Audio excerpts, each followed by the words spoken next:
ये बजट के बारे में सुनने के बाद आपको झटका लग सकता है, इसलिए कि ये प्रॉपर्टी बेचने खरीदने वाले के लिए एक नया अब आपको नियम देखने को मिलेगा। यानी बदल गया, पहले वाला जो टैक्स का नियम था ना, वो आपको इस बजट में नहीं देखने को मिलेगा। यानी अगर आपके पास कोई भी प्रॉपर्टी है और प्रॉपर्टी को आप क्या करते हैं, यहाँ पर पहले काम तो प्रॉपर्टी को आपने खरीदा, पहला आपने ये जो प्रॉपर्टी को देखा और उसके बाद देखने के बाद आपने क्या किया, कागजात तैयार करवाकर उसको जो है यार खरीद लिया। यानी पहला प्रोसेस आपने ये किया। दूसरा यहाँ पर ये किया कि चलो कुछ दिन उपयोग कर लेते हैं, बाद में अगर इसका जरूरत नहीं होगा तो ये हम बेच देंगे। तो अब ये भाई साहब आए और इनको ये प्रॉपर्टी चाहिए था, पसंद आ गया, आप बेचने को तैयार हैं, आपने बेच दिया प्रॉपर्टी को, तो फिर क्या होगा, कागजात तैयार होगा और आप प्रॉपर्टी उनको सुपुर्द कर देंगे। ये प्रक्रिया, लेकिन ये प्रक्रिया करने में अब झटका लगेगा आपको। यानी पहले का जो नियम था और अभी वर्तमान में जो नियम है, आपको यहाँ पर कुछ अलग देखने को मिल सकता है। अब यहाँ पर देखना है सबसे पहले कि पहले का नियम क्या था और अभी वर्तमान में क्या नियम है।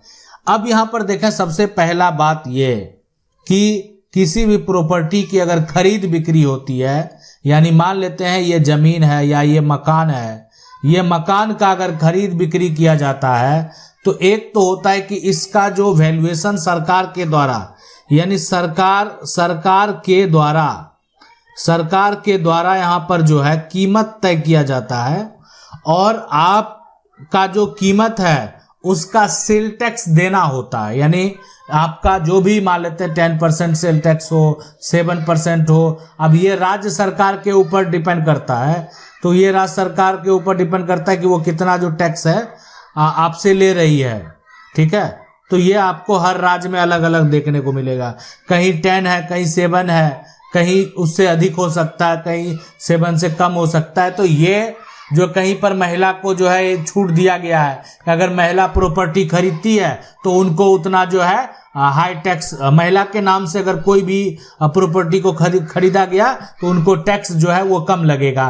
तो ये टैक्स तय होता है सेल टैक्स। यानी प्रॉपर्टी जब आप खरीदते हैं, ठीक है, और प्रॉपर्टी को जो या कोई व्यक्ति बेचता है तो उस जमीन का जो कागजात, यानी उस मकान का जो डॉक्यूमेंट तैयार होगा, उस डॉक्यूमेंट को लेकर टैक्स जो है यहाँ पर सबसे पहले डॉक्यूमेंट तैयार करने का जो प्रोसेस था उसका टैक्स आपको यहाँ पर लगता था। लेकिन अब जो है, जो बदल गया है नियम, प्रॉपर्टी टैक्स का नियम ध्यान से समझने की जरूरत है। अब क्या होने वाला है उसको आपको जरूर समझना, सबसे पहली बात, ठीक है। आप ऐसे समझें अब है कि पहले क्या होता था, पहले यानी सबसे पहली बात करेंगे पहले क्या होता था और अब क्या होगा। तो देखें, जो यहाँ पर फैसला लिया गया है कि अगर कोई भी संपत्ति की अगर आप बिक्री करेंगे, ठीक है, संपत्ति की अगर बिक्री होगी, आप बेचेंगे, तो आपको यहाँ पर जो है जो इंडेक्सेशन है बेनिफिट, तो ये इसको कर दिया गया खत्म। इसको इंडेक्सेशन बेनिफिट जो है इसको खत्म करने का घोषणा कर दिया गया है, यानी ये हो गया खत्म। अब आप समझ नहीं पाए होंगे, अब ये समझना बेहद जरूरी है कि आखिर ये इंडेक्सेशन बेनिफिट आखिर होता क्या है और अगर इसको खत्म कर दिया गया है तो लागू क्या किया गया। तो देखें, लागू जो है इसके बिना, यानी इसको खत्म करके ये नहीं रहेगा, इसके बिना जो है LTCG टैक्स बना दिया गया और ये टैक्स का जो रेट है वो भी तय कर दिया गया। दोनों बताएंगे कि पहले जो इंडेक्सेशन बेनिफिट की बात होती थी और अभी जो LTCG टैक्स लाया गया है उसमें अंतर क्या है, ध्यान से समझेंगे इसको। अब देखें, वर्तमान में अगर बात करें तो सबसे पहले मान लेते हैं आज से जो है 20 साल पहले की बात है। 20 साल पहले इन्होंने जमीन या प्रॉपर्टी को खरीदा, मकान को खरीदा। इन्होंने इसको 20 साल पहले 1 लाख में जो है 1 लाख में मकान को खरीद लिया, ठीक है, मकान को 1 लाख में खरीदा। अब इसको ऐसे समझेंगे आपको समझ आ जाएगा। 1 लाख में ये मकान खरीदा गया है, इन्होंने खरीदा है, कागजात तैयार है, लेकिन 20 साल पहले की हम बात बोल रहे हैं, है ना। और 20 साल बाद जो है इन्होंने फैसला कर लिया कि यानी अब क्या करना, बेच देना है मकान को जो है यहाँ पर बेचने का फैसला किया गया, बेचने का फैसला। अब ये व्यक्ति है, अब इनका मन है, इनका मकान है, ये बेचें रखें, आपको क्या लेना देना है। खरीदने वाला तैयार है, वो खरीदेगा। तो 20 साल पहले तो 1 लाख में मकान खरीदे और बाद में बेचने का मन बना लिया। अब उनके मन के ऊपर है, उनकी प्रॉपर्टी, उनका अधिकार, आप रोकने वाले कौन होते हैं, नहीं रोक सकते हैं, ठीक है। ना उनकी प्रॉपर्टी है, उन्होंने खरीदा है, ना उनकी पत्नी रोक सकती है, ना उनका बेटा रोक सकता है, यानी और उनके जो भी बच्चे हैं या जो भी परिवार के लोग हैं नहीं रोक सकते। ये उनकी अर्जित संपत्ति है और उनको अपना हक बेचने से कोई रोक नहीं सकता है, कोई उस पर रोक नहीं लगा सकता है। अब यहां पर उन्होंने फैसला कर लिया, कैसा करते हैं, अब इसको बेच देते हैं। तो 20 साल बाद की बात है, पहले 20 साल पहले खरीदा गया था। 20 साल बाद अब क्या हुआ, अब यहां पर रेट तो बढ़ेगा, सीधी सी बात है, रेट तो बढ़ेगा। तो रेट बढ़ेगा तो इन्होंने जो है एक तरह से इस व्यक्ति को बेच दिया। वो एक यहां पर लाख जो है 80,000 में। तो आप समझ सकते हैं कि अभी वर्तमान में प्रॉपर्टी का 20 साल के बाद जो है, हो सकता है कि इससे भी अधिक हो गया होगा, लेकिन अभी हम आपको समझा रहे हैं टैक्स के बारे में। आखिर होना यहाँ पर अब क्या होगा, क्या लागू होने वाला है। तो यहां पर क्या हो गया कि 1,80,000 में बेचा, 80,000 का फायदा हो गया। किसको फायदा हुआ, जिन्होंने खरीदा था, उस समय तो 1 लाख में ही खरीदा था, 80,000 का फायदा हुआ।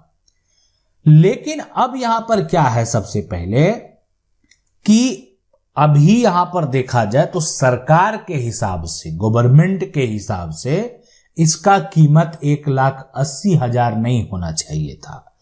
गवर्नमेंट के हिसाब से इसका कीमत 1 लाख जो है यहां पर 60,000 होना चाहिए था।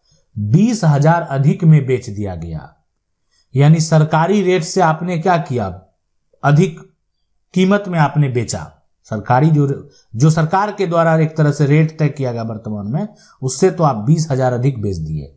तो 20,000 का यहां पर जो एक तरह से 20,000 जो अधिक है, अधिक आपने बेचा, अधिक है, उसके लिए ठीक है, यहां पर जो है आपको टैक्स पहले लगता था, यानी पहले जो है, यानी इंडेक्सेशन बेनिफिट जो है जब वो था तो उस समय जो टैक्स लगेगा, यानी 20,000 का 20% लगेगा, यानी ये हो जाएगा 4,000 रुपया, है ना। 20,000 का 20% यानी 4,000 रुपया लगेगा। ये कब लगेगा, पहले लगता था, अब नहीं। अब तो उसको खत्म करने का ऐलान कर दिया गया, खत्म करने का घोषणा कर दिया गया। तो अब क्या होने वाला है, ये जो LTCG की बात कर रहे हैं, ये क्या है। तो अब जो यहां पर टैक्स की बात हो रही है, LTCG की बात हो रही है, तो इसमें क्या होगा कि देखें 60,000 जो है ये अधिक में, यहां पर ये 80,000 अधिक में बेचा है, ठीक है, 80,000 रुपया का फायदा कर लिया। तो सरकार के द्वारा घोषणा कर दिया गया कि अब 80,000 का जो है ये 12.5% टैक्स भरना पड़ेगा। यानी पहले ये बात नहीं था, लेकिन अब जो टैक्स भरेंगे वो क्या करेंगे, 80,000 का जो है आप यहां पर जो है 12% आप टैक्स भरने वाले हैं, ठीक है। तो ये अब आपको टैक्स भरना होगा। तो ये जो टैक्स होगा अब यहां पर, ये तो अब बढ़ गया। अब तो ये जो है 80,000 का अगर 12.5 आप निकालेंगे तो ये हो जाएगा 10,000। तो अब तो 10,000 का टैक्स देना है। पहले ये काम हो रहा था कितने में, 4,000 में। अब यहां पर टैक्स जो है बढ़ गया, तो यहां पर अब आपका टैक्स जो है वो बढ़ चुका है। यानी अब जो टैक्स है, यानी पहले 4,000, अब जो है वो आपको 10,000।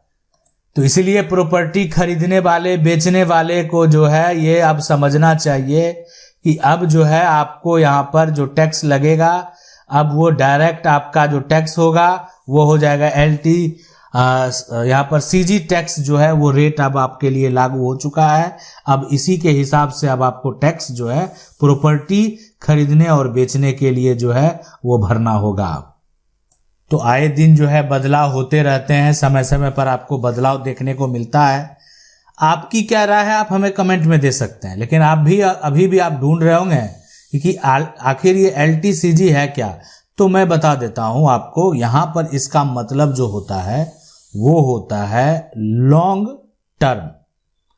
यहां पर long term capital gain tax, यानी ये लॉन्ग टर्म जो है ना, ये जो है यानी LTCG long term capital gain tax है, और ये आपको देना पड़ता है। यही अब 12% अब आपको देना होगा।